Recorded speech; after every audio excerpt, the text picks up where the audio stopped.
ሳን ወደ ታቦቱ ጋር የሕዝቡን ኃጢአት ይዞ ደግሞ ሄዶ ለሕዝቡ ኃጢአት ይቅር ለማስባል በዓመት አንድ ጊዜ ደግሞ ይቀርባል። ሃሌሉያ! ይሄ ምን አለ? ሕጉ ወደፊት ለሚመጡ መልካም ነገሮች ምንድነው አለ? ጥላ ነው እንጂ እውነተኛው አካል አይደለም።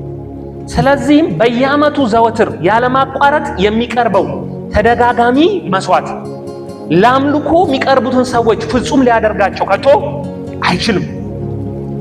ፍጹም ሊያደርጋቸው ቢችል ኑሮ መስዋዕት ማቅረቡን ይተውት አልነበረምን? ደግሞም ለአምልኮ የሚቀርቡ ሰዎች ለአንዴና ለመጨረሻ ጊዜ ስለሚነጹ በሕሊናቸው ኃጢአተኝነት ባልተሰማቸው ነበር። አንዴ በዓመት አንድ ጊዜ የሚቀርበው መስዋዕት ቢያነጻቸው ሕሊናቸውም ንጹህ ነው፣ ኃጢአት ነጽቻለሁ ብለው ይላሉ። ሁለተኛ መስዋዕት አያቀርቡም ነበር አለ። ነገር ግን እነዚህ መስዋዕቶች በየዓመቱ ኃጢአትን የሚያስታውሱ ናቸው። ምንድነው አለ? ዓላማቸው ኃጢአታቸውን አያነጻም። እንደውም በየዓመት ጊዜ ሊቀ ካህኑ መጥቶ መስዋዕት ሲያደርግ እንደውም ለሕዝቡ ኃጢአተኛ ናችሁ እያለ ምን እያደረጋቸው ነው? እያስታውሳቸው። ባይዜ ስለ ሕግ ታውቁታላችሁ ብዬ አስባለሁ። ጌታ ከረዳን ሌላ ጊዜ ያሳያቸው። ሕግ ዋናው ዓላማው ሰው ኃጢአተኛ እንደሆነ ማስታወስ ነው። ምን ይላል? ከነዚህ ሕግ ሁሉ አንዱን ሕግ ብትተላለፍ አለ ሕጎቹን ሁሉ እንደተላለፍ ምን ያደርጋል? ይቆጥራል። እስራኤላውያን 10 ጋር ለምባይዘ ያላችሁ ወደ 600 ምናምን ያላችሁ ከነዛ ውስጥ አንዱን ሕግ ካልፈጸም ሁሉም እንዳልፈጸምክ ምን ያደርጋል? ይቆጠራል። ስለዚህ ዋናው ምንድነው አለ? በዓመት አንድ ጊዜ የሚቀርበው መስዋዕት ሊያነጻቸው ሳይሆን ኃጢአተኛ ናችሁ ብሎ ሕዝቡን ተሰብስበው ማሳያ ነው። የእግዚአብሔር ስም የተመሰገነ ይሁን። ምክንያቱም የኮርማዎችና የፍየሎች ደም ኃጢአትን ማስወገድ አይችልም። ስለዚህ ክርስቶስ ወደ ዓለም በመጣ ጊዜ እንዲህ ብሏል፣ መስዋዕትና መባን አልፈለግም፣ ስጋን ግን አዘጋጀልኝ። በሚቃጠል መስዋዕትና ለኃጢአት በሚቀርብ መስዋዕት ደስ አልተሰኘም። በዚያን ጊዜ እንዲህ አለው፣ ስለ እኔ በመጽሐፍ እንደተጻፈ አምላክ ሆይ እነሆኝ ፈቃድን ለማድረግ መጥቻለሁ። ሕጉ ይህ እንዲደረግ ቢያዝም እርሱ ግን በመጀመሪያ መስዋዕቱንና መባን የሚቃጠል መስዋዕትና ስለ ኃጢአት የሚቀርበውን መስዋዕት አልፈለግም፣ ደስም አልተሰኘበትም ይላል። ቀጥሎ እነሆኝ ፈቃድን ለማድረግ መጥቻለሁ አለ። ሁለተኛውን ለመመስረት የመጀመሪያው ምን አደረገ? ሻረ። የመጀመሪያው ስርዓት ተሻረ አለ። ሁለተኛውን ለመፈጸም አዲስ ኪዳን ይዞ ነው የመጣው። አዲስ ኪዳን ከመጣ የብሉይ ኪዳን ስርዓት ምን ሆኗል ማለት ነው? ተሽሯል ማለት ነው የሚለው እዚህ ላይ ከቁጥር 10 ጀምሮ ያለው በጣም የሚገርም ቃል። በዚህ ፍቃድ በኢየሱስ ክርስቶስ ሥጋ አማካኝነት ለአንዴና ለመጨረሻ ጊዜ በቀረበው መስዋዕት ምን አድርገናል?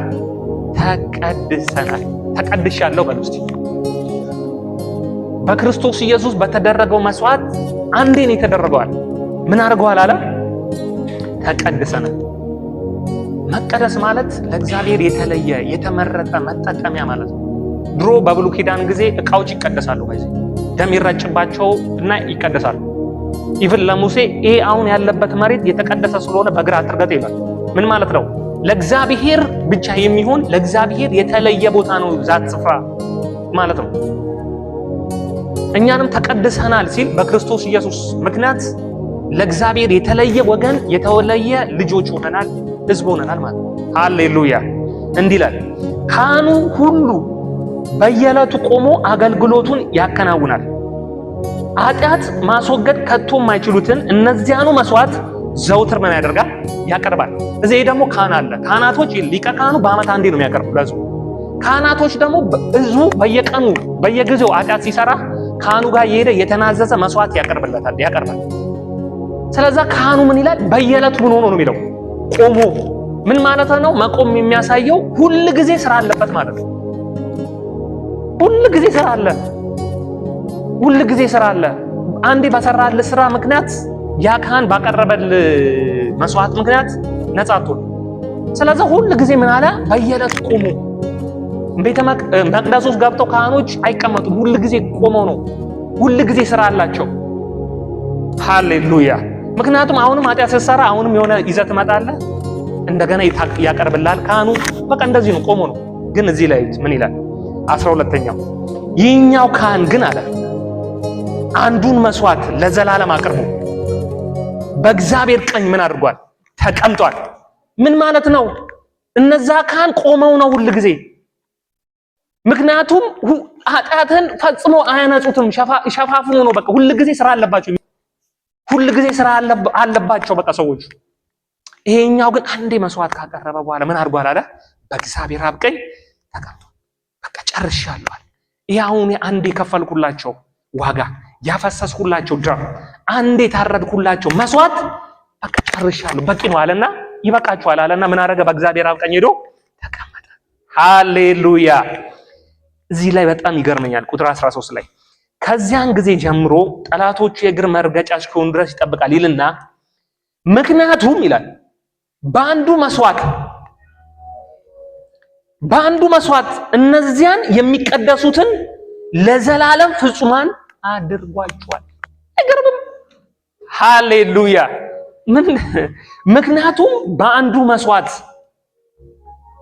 እነዚያን የሚቀደሱትን በደሙ ተቀደስን አለ አይደል?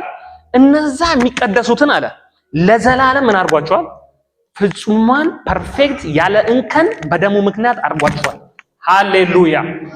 ኢየሱስን ካመንክ በኋላ ፍጹም ነው ያደረገ። ያስቀረልህ ለመዳን ብሎ ያስቀረልህ ስራ የለም ማለት ነው። እንደነዛ ሰዎች የሆነ ነገር ስትበድል እንደገና ይዘህ የምትሄደው መስዋዕት የለም ማለት ነው። አሁንም የምታፈሰው ደም የለም ማለት ነው። በሱ በሰራልህ በአንዱ ባቀረበልህ መስዋዕት ምክንያት ምን አድርጓል አለ? ለዘላለም ምን አድርጓል? ፍጹማን አድርጓል። ሃሌሉያ። እስቲ የኢየሱስ ስራ ይበቃኛል